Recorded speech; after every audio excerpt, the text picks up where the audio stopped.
Coba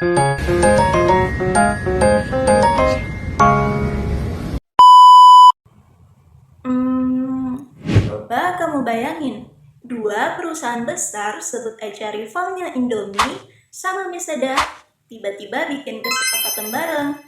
Normalnya, ini ilegal banget dihukum persaingan usaha, namanya kartel. Tapi, kok ada yang boleh ya? Nah, ini yang bakalan kita bahas. Kenapa ada perjanjian yang dikecualikan alias boleh lolos dari hukum persaingan usaha.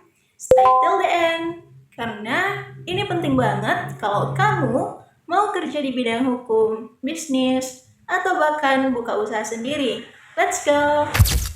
Nah, tapi sebelum itu, perkenalkan aku Vanessa Sofia Yolanda dengan NIM 24150050 dari program studi S1 Ilmu Hukum Fakultas Hukum Universitas Muhammadiyah Sumatera Barat. Video kali ini merupakan video untuk memenuhi tugas mata kuliah Hukum Persaingan Usaha dari Bapak dosen Bapak Mahlil Adriaman SHMH.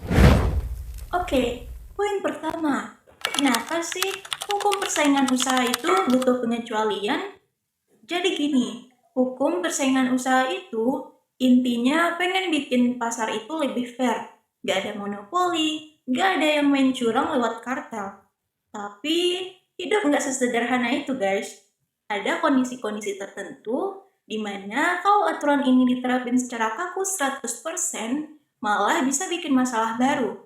Contohnya, koperasi yang emang tujuannya dari awal untuk mensejahterakan anggota, atau perjanjian yang berhubungan sama kekayaan intelektual kayak hak cipta, merek, dan juga paten. Makanya, negara bikin ruang pengecualian supaya hukum ini tetap adil, tapi nggak membunuh aktivitas ekonomi yang sebenarnya baik dan juga sah. Poin kedua, seberapa luas sih cakupan pengecualian ini? Penting untuk dicatat, pengecualian ini nggak berlaku sembarangan ke semua jenis perjanjian. Ruang lingkupnya itu dibatasin biar nggak disalahgunakan jadi tameng buat kartel terselubung. Umumnya, ruang lingkup pengecualian ini mencakup hal-hal seperti perjanjian yang berkaitan dengan haki, seperti hak cipta, paten, dan juga merek, perjanjian mengenai waralaba atau franchise, perjanjian yang berkaitan dengan standar teknis produk, serta kegiatan yang dilakukan oleh koperasi untuk kesejahteraan anggotanya, dan juga perjanjian yang bertujuan sebagai untuk mengekspor dan tidak mengganggu kebutuhan di dalam negeri. Intinya, ruang lingkupnya ini lebih spesifik dan juga terukur, bukan pintu belakang buat lolos gitu aja. Oke, poin yang ketiga, biar makin jelas, apa sih definisi dari perjanjian yang dikecualikan itu sendiri? Simpelnya gini, perjanjian yang dikecualikan itu adalah kesepakatan antara pelaku usaha yang secara normal bisa dianggap melanggar hukum persaingan usaha itu sendiri.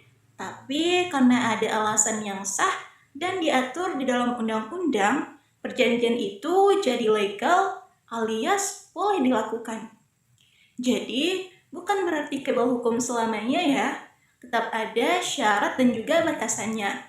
Anggap aja kayak lampu hijau bersyarat. Boleh jalan, tapi tetap harus mematuhi rambu-rambu yang sudah ditetapkan. Lalu, gimana sih pengaturannya secara hukum? Di Indonesia, ketentuan soal perjanjian yang dikecualikan ini diatur di dalam Undang-Undang tentang larangan praktik monopoli dan persaingan usaha tidak sehat. Di dalamnya disebutkan secara rinci jenis-jenis perjanjian apa saja yang boleh dikecualikan beserta syarat-syaratnya. Kenapa ini penting? Karena kalau pelaku usaha banyak pengen berlindung di bawah pengecualian ini, mereka harus bisa buktiin bahwa perjanjian mereka beneran masuk ke kategori yang telah diatur, bukan cuma untuk mengaku-ngaku saja. Kalau tidak sesuai, ya mereka tetap kena aturan persaingan usaha yang normal, bahkan bisa kena sanksi. Nah, jadi dari rangkuman mengenai latar belakang, ruang lingkup, pengertian, serta pengaturan tentang perjanjian yang dikecualikan di dalam hukum persaingan usaha ini sangat amat penting kita ketahui, apalagi buat kamu yang mau terjun ke dunia bisnis, hukum, atau sekedar penasaran gimana sih negara menjaga biar pasar tetap sehat. Sekian video yang dapat saya sampaikan. Semoga bermanfaat bagi kita semua. Kalau ini bermanfaat buat kamu, jangan lupa like, save, dan juga share ke teman kamu. Sampai ketemu di video pembelajaran berikutnya. Bye-bye!